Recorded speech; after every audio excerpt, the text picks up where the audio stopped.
नमस्कार प्रिय शिव भक्तों, आशा करता हूँ कि आप सभी शिव गुरु के कृपा से सुखी और स्वस्थ होंगे। तो आप सभी का स्वागत करता हूँ आपके अपने YouTube चैनल धार्मिक चैनल में। आज आप लोगों को शिव गुरु का एक अत्यंत ही लाभकारी कथा सुनाने जा रहा हूँ, तो कृपा ध्यान से और अंत तक सुनिए। हर हर महादेव, जय भोलेनाथ। भगवान शिव की कृपा आप सब पर सदैव बनी रहे। प्रिय भक्तों, क्या आपने कभी सोचा है कि कुछ रातें सिर्फ अंधेरी नहीं होती, वे भाग्य बदलने वाली भी होती हैं। क्या सच में एक ऐसी तिथि है जब मनुष्य के दुख, संकट और बाधाएं बिना किसी जप, तप या मंत्र के स्वतः ही नष्ट हो जाते हैं? कल्पना कीजिए, सिर्फ कथा सुनने भर से जीवन के दुखों की जंजीरें ढीली पड़ जाएं, पितृदोष शांत हो जाए, मन का अंधकार मिट जाए और घर में सुख समृद्धि का प्रकाश फैल जाए। कहते हैं कि एक रात्रि ऐसी है जब ईश्वर स्वयं सुनते हैं, पितर स्वतः प्रसन्न होते हैं और मनुष्य के भीतर छिपे पाप, भय और पीड़ा बिना किसी कर्मकांड के ही मिटने लगते हैं। यह वही रात है, अमावस्या की रात। आज जो कथा आप सुनने जा रहे हैं वह कोई साधारण कथा नहीं, बल्कि ऐसी दिव्य कथा है जिसके बारे में कहा जाता है कि इसे श्रद्धा और विश्वास के साथ सुन लेने मात्र से मनुष्य के जीवन में वर्षों से जमे दुख, बाधाएं और कष्ट स्वतः ही पिघलने लगते हैं। यह वह कथा है जिसे जानकर आप समझेंगे कि अमावस्या केवल अंधकार की रात नहीं, बल्कि वह क्षण है जब ईश्वर मन की पुकार सुनते हैं, पितृ प्रसन्न होते हैं और कर्मों की गांठों में बंधा दुख शिथिल होने लगता है। कहते हैं इस कथा में वह शक्ति है जो भाग्य का रुख मोड़ सकती है, वह क्षमता है जो मन के अंधकार को प्रकाश में बदल सकती है, और वह वरदान है जो बिना किसी बड़े मंत्र या यज्ञ के सिर्फ श्रद्धा से सुनने पर फल दे देती है। इसलिए कथा को अंत तक अवश्य सुने, क्योंकि मान्यता है जो भक्त इस कथा को अमावस्या की रात सुन लेता है उसके जीवन के समस्त दुखों का नाश स्वयं होने लगता है। चलिए शुरू करते हैं।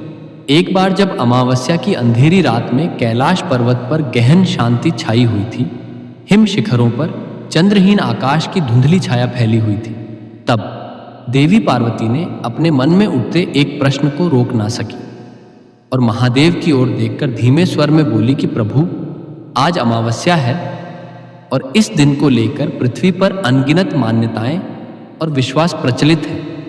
कुछ लोग इसे भय का दिन मानते हैं, कुछ इसे पितरों के लिए पवित्र दिन कहते हैं, कुछ इसे साधना और तपस्या का सर्वोत्तम अवसर बताते हैं। परंतु सच्चाई क्या है? कौन सा रहस्य अमावस्या को इतना विशेष बनाता है और क्यों कहा जाता है कि इस दिन कुछ कथाएं अवश्य सुननी चाहिए? क्या यह केवल लोक विश्वास है या इसके पीछे कोई दिव्य कारण छिपा है? और यदि है तो वह कारण क्या है जिसे आज तक साधारण मनुष्य पूर्ण रूप से समझ नहीं पाया?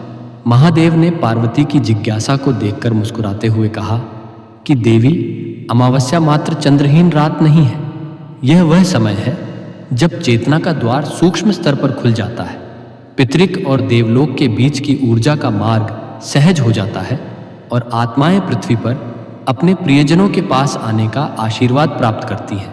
इसलिए इस दिन दिया जलाने, तिल का तेल अर्पित करने, गंगा जल, तिल और काला तिल का दान करने की परंपरा बनी। यह परंपरा किसी मनुष्य ने नहीं, बल्कि स्वयं ऋषियों ने सृष्टि के रहस्यों को अनुभव करके बनाई, क्योंकि अमावस्या के क्षणों में मनुष्य का हृदय सबसे अधिक कर्मों के प्रभाव को ग्रहण कर सकता है।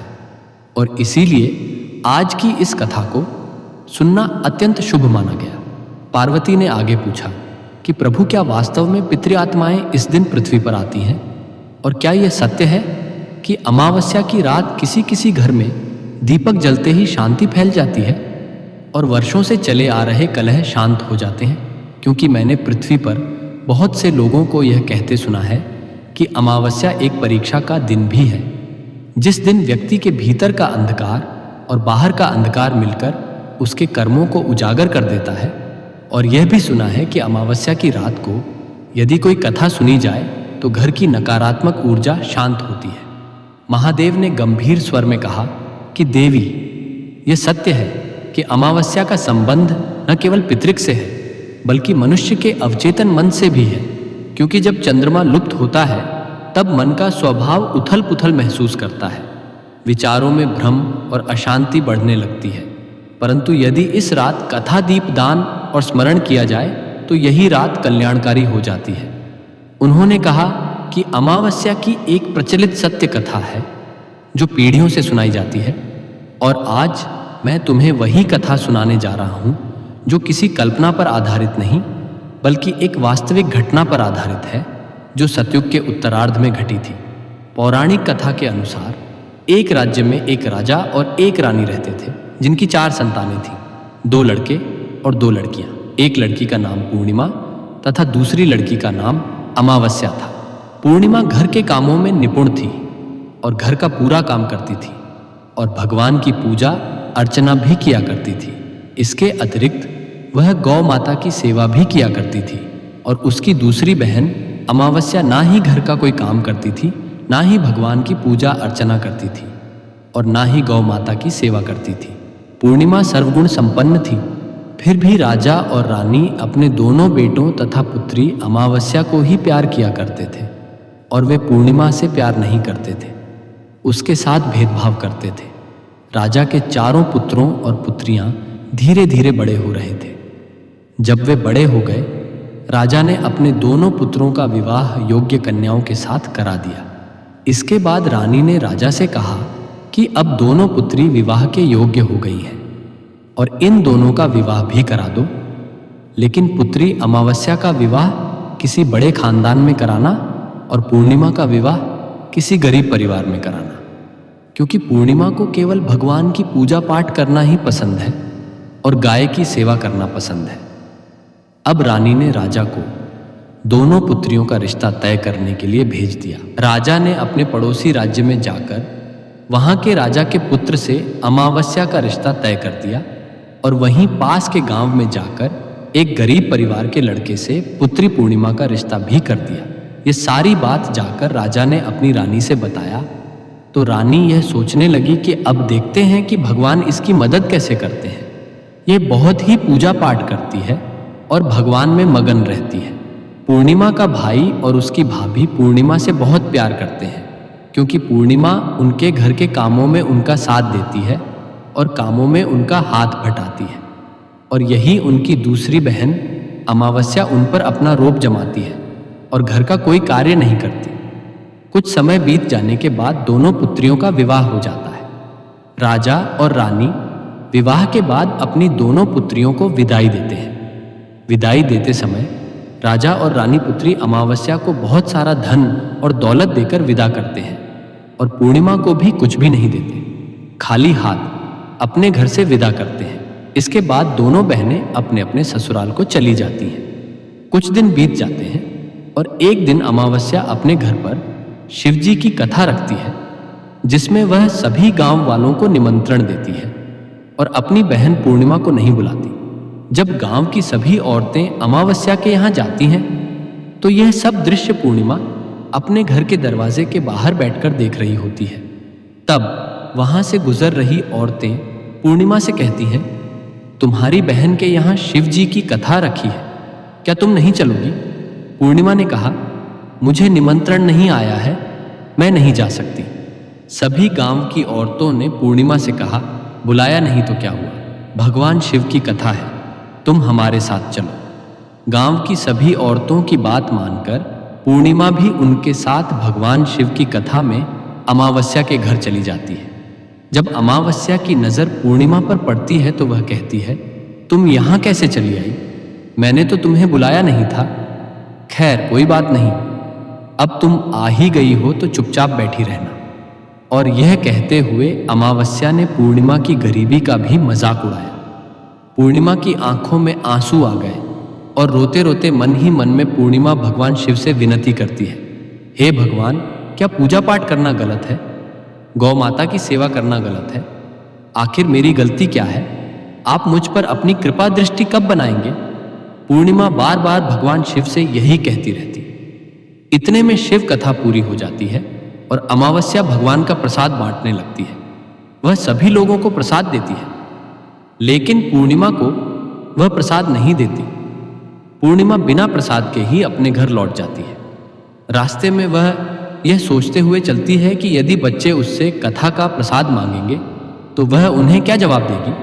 उसने सोचा था कि वह अपने मायके, अपने भाई और भाभी के यहाँ जाएगी और वहाँ से जाते हुए बच्चों के लिए कुछ लेकर जाएगी। ऐसा सोचते हुए वह अपने घर वापस लौट आए। घर वापस लौट कर आने के बाद वह अपने पति और बच्चों से कहती है कि वह अपने मायके जा रही है। पति ने कहा ठीक है, और कुछ समय के बाद पूर्णिमा अपने मायके के लिए रवाना हो गई। चलते चलते रास्ते में एक चबूतरा आया जिस पर तुलसी का पौधा लगा था। उस चबूतरे पर एक बूढ़ी अम्मा बैठी हुई थी। वह कोई और नहीं, साक्षात तुलसी माँ थी। उस बूढ़ी माता ने पूर्णिमा से कहा, बिटिया तुम कौन हो और कहाँ जा रही हो। पूर्णिमा अपना परिचय देती है। परिचय देने के बाद बूढ़ी औरत ने पूर्णिमा से कहा, यहाँ तुलसी का पौधा सूख रहा है, इसमें थोड़ा सा पानी डाल दो और इस चबूतरे की साफ सफाई कर दो, जिससे मुझे थोड़ी ठंडक मिलेगी। पूर्णिमा ने कहा ठीक है माँ, मैं तुलसी में पानी डाल देती हूँ और यहाँ की साफ सफाई भी कर देती हूँ। पूर्णिमा ने साफ सफाई करने के बाद बूढ़ी अम्मा को भी नहला दिया और बूढ़ी अम्मा की भी सेवा की। उनके पैर दबाए और बूढ़ी अम्मा से कहा, माँ जी और बताएं मैं आपकी क्या सेवा करूं, और कोई काम है तो बता दीजिए, मैं कर दूंगी। बूढ़ी अम्मा ने कहा, कुछ नहीं, अब तुम जाओ और वापस आते समय मुझसे मिलते हुए जाना। पूर्णिमा ने बूढ़ी अम्मा से कहा, ठीक है अम्मा जी, मैं जाती हूँ, वापस आते वक्त आपसे मिलते हुए जाऊंगी। कुछ समय आगे चलने के बाद एक शिव मंदिर आया। वहां पर उसे एक बूढ़े बाबा मिले जो मंदिर के बाहर बैठे हुए थे। वह कोई और नहीं, साक्षात भोलेनाथ थे। उन्होंने पूर्णिमा से, कहाँ जा रही हो बेटी, तुम कौन हो। तब पूर्णिमा ने अपना परिचय दिया। फिर उस बूढ़े बाबा ने पूर्णिमा से कहा, इस चबूतरे की और इस मंदिर की साफ सफाई कर दो। तब पूर्णिमा ने मंदिर की ओर चबूतरे की साफ सफाई कर दी और वहां पर पूजा पाठ अर्चना भी की। और साफ सफाई पूजा अर्चना करने के बाद उन्होंने बूढ़े बाबा को भी नहला दिया और उनसे कहा, बाबा और कोई काम हो तो बताएं। तब बूढ़े बाबा ने कहा, नहीं बेटी, अब तुम जाओ और वापस आते वक्त मुझसे मिलते हुए जाना। पूर्णिमा ने कहा, ठीक है बाबा, मैं जाती हूँ, वापस आते हुए आपसे मिलती हूँ। आगे चलते चलते कुछ दूर चलने के बाद पूर्णिमा को एक काली जी का मंदिर दिखा। वहां भी एक बूढ़ी अम्मा चबूतरे पर बैठी हुई थी। उस बूढ़ी औरत ने भी पूर्णिमा से कहा, बेटी तुम कौन हो, कहाँ जा रही हो। तब पूर्णिमा ने उस बूढ़ी औरत को भी अपना परिचय दिया। बूढ़ी औरत ने पूर्णिमा से कहा, यहाँ पर सभी पूजा पाठ करने के लिए आते हैं, लेकिन मंदिर की साफ सफाई करने के लिए कोई नहीं आता, इसलिए तुम मंदिर की और चबूतरे की साफ सफाई कर दो। पूर्णिमा ने कहा, ठीक है माता जी। और पूर्णिमा मंदिर की ओर चबूतरे की साफ सफाई कर देती है और पूजा पाठ भी करती है और माता जी का श्रृंगार कर देती है और उस बूढ़ी अम्मा को भी नहला देती है और बूढ़ी अम्मा के पैर दबाती है और कहती है, सभी काम हो गया है माँ जी, और कोई काम हो तो बताएं। बूढ़ी अम्मा कहती है, नहीं बेटी, अब तुम जाओ, लेकिन वापस आते वक्त मुझसे मिलते हुए जाना। पूर्णिमा कहती है, ठीक है, और वह आगे चली जाती है। आगे चलते चलते एक नदी आती है। वहां पर भी एक बूढ़ अम्मा बैठी रहती है और वह कहती है, बेटी तुम कौन हो और कहाँ से आई हो। उसे भी पूर्णिमा अपना परिचय देती है। बूढ़ी औरत पूर्णिमा से कहती है, नदी पर स्नान करने तो यहाँ पर सब आते हैं, लेकिन यहाँ की साफ सफाई कोई नहीं करता, इसलिए तुम इस किनारे पर साफ सफाई कर दो। पूर्णिमा कहती है, ठीक है माँ जी, और वहाँ की साफ सफाई कर देती है और उस बूढ़ी अम्मा के पैर दबाती है और कहती है, माँ जी और कोई काम हो तो बताइए। बूढ़ी औरत कहती है कि कुछ नहीं बेटी, तुम जाओ, लेकिन वापस आते वक्त मुझसे मिलते हुए जाना। और वह नाव में बैठकर नदी के दूसरे किनारे पहुंच जाती है और वहां अपने मायके के घर पहुंच जाती है। वहां पर पूर्णिमा के भाई और भाभी उसे देखकर बहुत खुश हो जाते हैं और वे पूर्णिमा की बहुत खातिरदारी करते हैं और उससे बहुत सारी बातें करते हैं और कहते हैं कि बच्चों को भी साथ में लेकर आती तो बहुत अच्छा होता। अब कुछ समय के बाद पूर्ण ने वापस अपने ससुराल जाने को कहा तो उसकी भाभी ने उसके लिए एक साड़ी दी और थैलों में बच्चों के लिए कपड़े और खाने पीने की कुछ चीजें रख दी और कहा कि तुम बहुत दिनों के बाद आती हो। और पूर्णिमा की भाभी ने यह थैला पूर्णिमा के हाथ में दे दिया और कहा कि जाओ और जल्दी वापस आना। इसके बाद पूर्णिमा वहां से अपने ससुराल के लिए रवाना हो गई और उसी की नदी के किनारे पहुंची और नाव में बैठकर दूसरे किनारे पर उतर गई। वहां पर उतरने के बाद उसे वही बूढ़ी अम्मा मिली जो साक्षात गंगा मैया थी। उस बूढ़ी अम्मा ने पूर्णिमा को एक थैला दिया और कहा कि इसे तुम अपने घर जाकर ही खोलना। अब पूर्णिमा के पास बहुत थैला हो गए थे। उन्हें लेकर पूर्णिमा वहां से रवाना हुई। आगे कुछ दूर चलने पर काली माँ का मंदिर आया। वहां पर काली माँ बूढ़ी माँ के रूप में विराजमान थी। उसने कहा, आ बेटी पूर्णिमा। पूर्णिमा ने कहा, हाँ माँ जी, मैं आ गई। तो काली माँ ने उसे एक थैला दिया और कहा, तुम ये थैला अपने घर जाकर खोलना। अब पूर्णिमा के पास 3 थैले हो गए थे। तीनों थैली लेकर पूर्णिमा आगे बढ़ी। कुछ दूर जाने पर शिवजी का मंदिर आया, जहां बूढ़े बाबा के रूप में शिवजी स्वयं विराजमान थे। बूढ़े बाबा ने कहा, पूर्णिमा तुम वापस आ गई? पूर्णिमा ने कहा, हाँ बाबा, मैं वापस आ गई। बूढ़े बाबा ने भी पूर्णिमा को एक थैला दिया और कहा कि यह थैला तुम घर जाकर ही खोलना। पूर्णिमा ने कहा, ठीक है बाबा। अब पूर्णिमा के पास 4 थैले हो गए थे। अब पूर्णिमा 4 थैले कैसे ले जाती? उसने एक पुरानी साड़ी निकाली और उन सभी थैलों का एक गट्ठा बना लिया और सर पर रखकर वहां से रवाना हो गई। कुछ दूर जाने के बाद उसे तुलसी माँ बूढ़ी औरत के रूप में मिलती है और कहती है, पूर्णिमा तुम आ गई? पूर्णिमा कहती है, हाँ माँ जी, मैं आ गई। वह बूढ़ी औरत भी उसे एक थैला देती है और कहती है कि यह थैला तू अपने घर जाकर ही खोलना। पूर्णिमा कहती है, ठीक है माँ जी।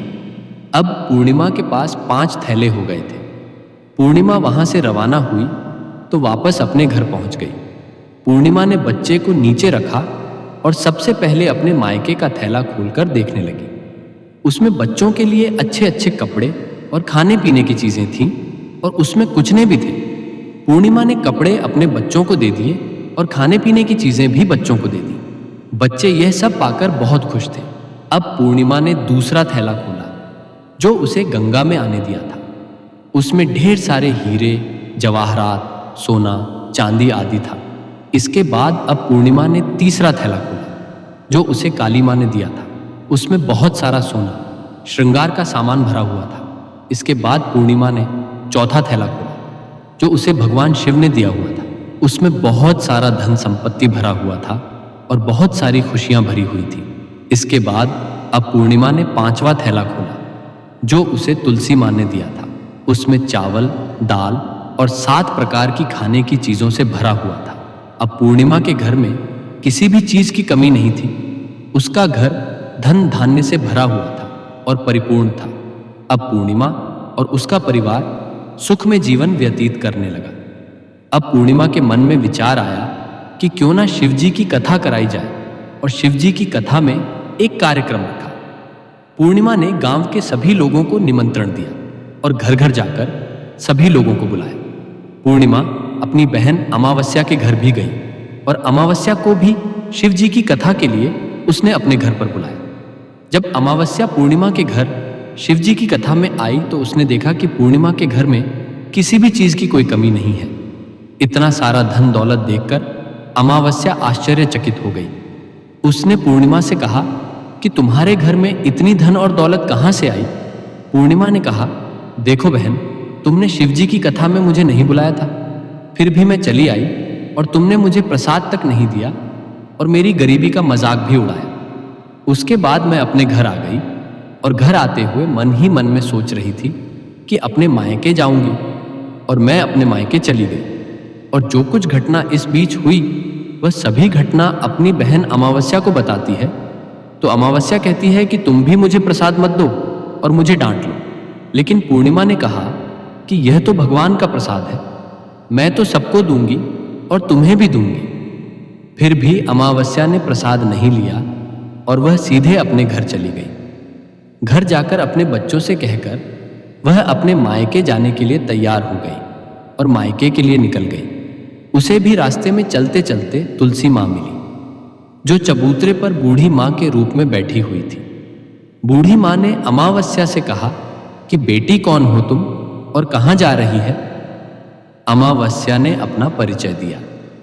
बूढ़ी माँ ने कहा, बेटी, यह तुलसी का पौधा सूख रहा है, इसमें थोड़ा सा पानी डाल दो और इस चबूतरे की साफ सफाई कर दो। इस पर अमावस्या ने कहा, बुढ़िया, तुझे दिखाई नहीं दे रहा कि मैंने इतनी महंगी साड़ी पहन रखी है, ये गंदी हो जाएगी। ऐसा कहकर वह वहां से आगे चली गई।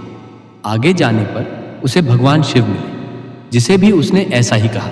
उसके बाद आगे जाने पर उसे काली माँ मिली, जिससे भी उसने यही सारी बातें कही।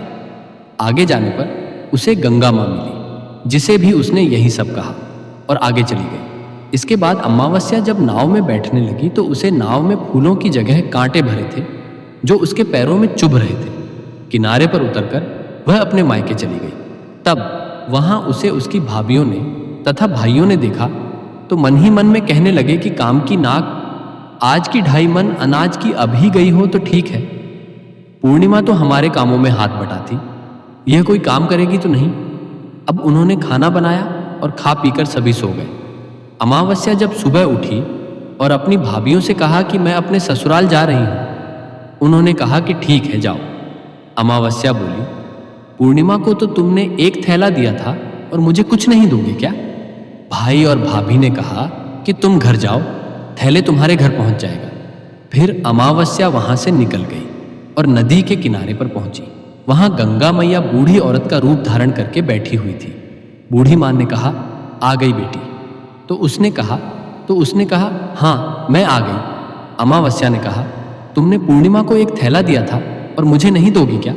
बूढ़ी अम्मा ने कहा, तुम घर जाओ, थैले तुम्हारे घर पहुंच जाएगा। इसके बाद आगे जाने पर उसे काली मैया मिली, जिसने भी अमावस्या को यही कहा। इसके बाद आगे जाने पर उसे शिव भगवान मिले, जिन्होंने भी अमावस्या से यही कहा। इसके बाद आगे तिपोकी काकी के जाने पर उसे तुलसी माँ मिली और उसने भी अमावस्या से यही कहा, तुम घर जाओ, थैले तुम्हारे घर पहुंच जाएगा। अमावस्या अपने घर पहुंच गई। आंगन में देखा तो वहां पर 5 थैले पड़े हुए थे। अमावस्या ने मन ही मन सोचा, अब तो मेरे पास बहुत सारी धन और दौलत आ जाएगी। जल्दी जल्दी उसने सभी थैले को खोला।